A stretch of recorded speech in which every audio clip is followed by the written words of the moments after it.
Hi, welcome back again to the channel. Today I'm going to be showing you how to make a trouser that has no side seam, and I'm making use of some muslin fabric that I found in my workroom. You can use any fabric of your choice. Basically, you can make this trouser into like a pajamas or some really fancy outerwear. So depending on what you're making, then you should choose your fabric according to your taste.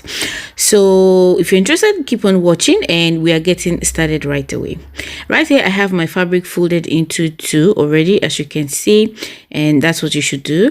And then we are going to start taking a measurement. I'm making use of this part right here as my starting point, so that's going to serve as my waistline area eventually. So from there I'm going to be taking 2 inches downward. You can take more than that. It's just like making sure you have enough spare fabric up there to work with eventually. Okay, so then I'm connecting those 2 points together. That's the point of my 2 inches. That's just some horizontal line. So from that line now, which is now my waistline, I am going to be using the upper ones as my band eventually. So then from this horizontal line that I've drawn, I'm going to be measuring my crotch depth. So right there, I'm measuring my crotch depth plus 1 inch. I recommend you should add more than 1 inch to that, because this should be like a comfy kind of trouser that should, be loose.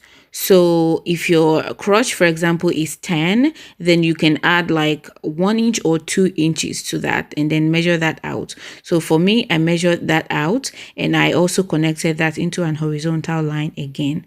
All right, so from that waistline down, I'm taking my trouser length, okay? And I'm using 34 inches as my trouser length. I'm also measuring that 34 inches this way as well, so I can get another straight horizontal line, and then I'm connecting those 2 points together.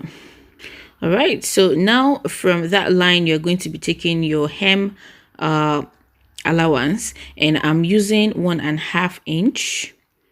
All right, so go ahead and place your hemming allowance right there and also connect that into another horizontal line. So the next thing, on this crotch line, you want to place your thigh circumference divided by 2. But when you take your thigh circumference measurement, you have to make sure it is loose, because again, this trouser is a loose trouser, so it shouldn't be tight. So mine thigh circumference is 22 inches. I divided that by 2 to give me 11 inches, and that is what I'm marking right there. So the next thing you want to do now is to take 2.5 inches from that point forward. All right, and that 2.5 inches is going to help you to draw your crotch curve. All right, so that's the 2.5 inches point. And the next thing I would do is to transfer the measurement that I have here, which was my thigh circumference divided by 2. I'm going to transfer that same measurement up here on my waistline, and this is going to make my waistline bigger than it is, because this is going to be having an elastic band. So I'm placing that mark right there, and next thing is to connect this point with this one with a curve, and just like that. So you kind of have your crotch curve right there. All right, and the next thing I'm going to measure now is my ankle circumference, and I'm going to be placing that at my hemline right here. So again, you should measure your ankle circumference loose enough, okay, as wide as you want it to be. So for me, I have 12 inches, so I divided that by 2 to give me 6, and I placed the point right there. So I'm connecting here to this one with a gentle line, straight line, more or less. All right, so the next thing I'm going to do is to come on my waistline, and I'm going to divide my waistline into 3. So as you can see, I have divided my waistline into 3. Just divide that line into 3 basically. All right, and from this first point you're going to be coming down by 1/2 inch. Okay, and then you come to this last point right here at this edge, and you're going to be coming up by 1/2 inch. And the purpose of doing this is to give my waistline some kind of shape, so it sits better on the body rather than just having the waistline completely straight. I'm just going to go over that again so you guys can understand. So like I said, I divided my waistline into 3, and that gave me this point. And from that point, I came down by half of an inch to get this point. And on this point, I came up by half of an inch to have this point. So ignore this one at the middle. Then I'm connecting this point now to this one and then to this point by a gentle curve. Just like that. So the next thing to do now is to start adding the seam allowances. I'm adding half of an inch along the seam right here and along the crotch. I'm also adding half of an inch along the crotch, and on my waistline I'm adding 2 inches. So you should add about 2 inches or minimum 1.5 inch on your waistline for the elastic casing or rope, whatever you choose to put. And then I can go ahead and start cutting out this trouser. So after cutting that part, then I'm going to fold on this hemline right here so that I can cut my side in a way that by the time I hem, I don't fall short of fabric on my ankle circumference. So then I'm going to keep on cutting, tracing this line. That's just the main reason why I fold on that point, why I cut. Because if I don't, by the time I roll my hem on my sewing machine, that hemline is going to be, I'm going to fall short of fabric on that hemline basically. All right, so after cutting it out, this is what I have. So in order to cut the second piece, I'm folding my leftover fabric into 2, and then I'm simply going to place the pattern that we just cut out on top of it, and I'm going to cut it right out exactly the same as it is. Take note that I'm matching the folded edge of my trouser that I already cut onto the folded edge of the leftover fabric. Okay, so once I was done cutting, this is what both of them look like. So as it is on top of each other, you're going to flip. You have 4 pieces, right? So you flip open the first one. So the second one and the third one, you are going to be notching those just to mark your back panel. So that's going to be the back side of this trouser. It's just to mark it, to know the difference later. All right, so then if you take this off and you open it up, this is what the pattern looks like. Just in case you're wondering, you want to see how it actually looks, this is how it looks. Okay, so then we are going to start joining this pattern. So what you want to do is to fold it right side facing each other. Actually, that was my wrong side facing, so I had to flip it again. So you fold it right side facing each other and you would join along this seam like so, and you will do the same thing to the second panel as well. So that's actually going to be your inseam. So join that by half of an inch. I have done that, and this is what I have. And I did the same to the second one as well, and this is what I have. So then I'm turning one of them to the right side, the other one remains on the wrong side. Okay, so then what you're going to do is to place the one on the right side into the one on the wrong side, like so. All right, and then you are going to start by matching the crotch like this, and you pin that down, and you're going to keep on pinning together. If everything works out well, you should have your notch matching already automatically. That's the notch that shows where the back panel is, like I said. So I'm just going to keep on pinning all around, as you can see what I am doing. And once you're done pinning, you should have something that looks like this, and then you take that to your sewing machine and stitch those two together by half of an inch.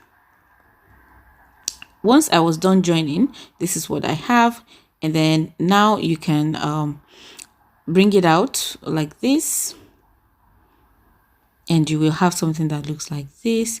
And then the next thing to do is to work on the waistline basically. So you decide if you're using an elastic band or a rope. I am using an elastic, and I'm simply going to measure around my waist. Whatever I get, I'm going to use that to cut out my elastic band. And when you measure around your waist, make sure it is firm. You don't have to measure this one loose because the elastic band is going to do the job for you. All right, so for me, I cut out my waist circumference using the elastic band, and I'm going to put the two ends together like this and join it together with a zigzag stitch. You can use a regular straight stitch if your machine doesn't have a zigzag. All right, once I was done joining, I have this, then I'm just going to go ahead and trim off the tiny excess that I have right there. It's not so necessary, but you know, yeah. So after that is done, you bring back your pant, and then you are going to be attaching the band, but I'm going to be using this joint part as the back, and I'm just, you know, going to mark the halfway on the other side as well, using that first one that I marked, just to know, just to kind of divide this elastic band into two so it distributes evenly on my waistline. So starting from the back, you could start from the back or the front, just that part where you have a seam. So I'm matching that like so, and I'm matching the other marked part to the other seam at the back, and as you can see, I'm placing my elastic band on the wrong side of my pant. All right, so just because I want it to be equal, I'm taking the opposite side of my elastic band and I'm pinning it to the edge of my pant. This is important to ensure that your elastic band distributes evenly. This method of elastic band that I'm doing is the same as, you know, it kind of gives the same result as when you create an elastic casing and then you pass your elastic around it. But I just want to, I've been doing that a lot on the channel, so I just want to show you another way which you can insert elastic band to your waistline. So I'll take that to my sewing machine and I will stitch, but as I stitch, I'll make sure that I stretch. As you can see, as I stitch, I stretch, I stitch, I stretch in between those pins, so then it distributes evenly. So this is what I have. After that is done, then I'm going to go ahead and trim off all of this excess so it comes out neat. You could actually use a zigzag stitch right here so it becomes neater, but if you don't have, of course, straight stitch is also okay. So next, I'm flipping down that elastic band together with the fabric which they've been attached together now. Then I'm pinning that together, starting from those same area, and then, you know, if I pin down this side, then I do the opposite side. If I pin down this corner, then I pin the opposite corner next. This is just to ensure that it distributes evenly again. All right, once I was done pinning, I'll take this to my sewing machine and stitch, and I will be stitching from the right side because I will be feeling the other side from below. You could stitch from the wrong side, and you know, but I just want to see what's going on the right side. That's why I decided to stitch on my right side. I'll be feeling this one underneath to make sure that my needle is catching it as it should. Okay, and again, as you stitch, make sure you stretch, and that's why I'm actually showing you the stitch process here, so you know it's important for you to stretch as you stitch. I hope by now you've learned something or you enjoy maybe just my voice, so you could just smash the like button right now and subscribe to the channel in case you haven't done so already. Okay, so this is what I have after the elastic band has been neatly attached. Then the next thing to do now basically is to work on our hem line. So I'm just going to hem my down part like so, folding in 1/2 of an inch first, and after that is done, then I'll fold on this yellow line right here which shows where my trouser length is, and then I'm going to take that to my sewing machine and stitch all around. I'm also going to do the same to the second leg as well. And once you're done doing that, that's it, you guys. This is what we came up with. I just placed the trouser on my mannequin torso, and this is what it looks like. This could be some really comfy lounge wear or pajamas, so you can even use it as an outwear if you want. I liked how this turned out. It's so loose and nice. I just wish I used a better fabric for this, but I use a muslin fabric, but it's okay. So give it a thumbs up and subscribe, and I hope to see you next time. Bye.